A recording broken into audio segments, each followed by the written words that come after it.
मंदिर समवशरण का प्रतीक होता है और समवशरण में भगवान के ऊपर डुराए जाने वाले 64 चवर भगवान के वैभव को दर्शाते हैं। भगवान की इस महिमा को दर्शाते हुए 18 अक्टूबर को दिल्ली के गंगा विहार में स्थित श्री पार्श्वनाथ दिगंबर जैन मंदिर में भगवान के समक्ष 64 चवर अर्पित किए गए। इस अवसर पर 64 विधि विधान किया गया।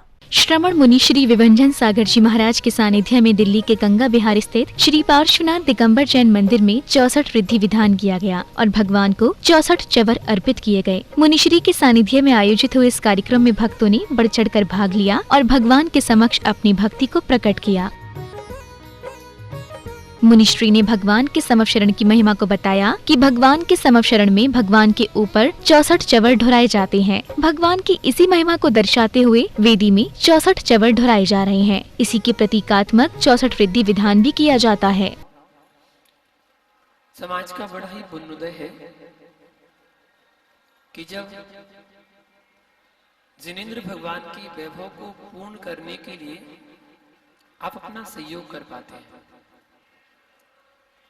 भगवान बड़े वैभवशाली हुआ करते हैं।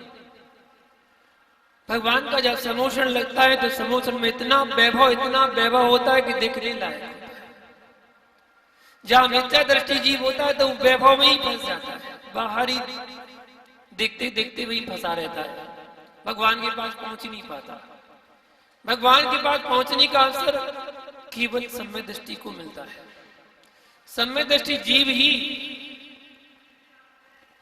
8वें कोटे में जाकर, 8वीं भूमि पर जाकर 12 सभाओं के अंदर बैठकर भगवान की दिव्य देशना सुनने का सौभाग्य प्राप्त कर पाता है। 18 अक्टूबर को मुनिश्री ने पूरे विधि विधान और मंत्रोच्चारण के साथ 64 चवर की शुद्धि कराई और बताया कि जो मनुष्य भगवान के ऊपर चवर ढुराता है उसके ऊपर एक दिन अवश्य चवर ढुराए जाते हैं। जिनवाड़ी चैनल के लिए गंगा विहार, दिल्ली से ब्यूरो रिपोर्ट।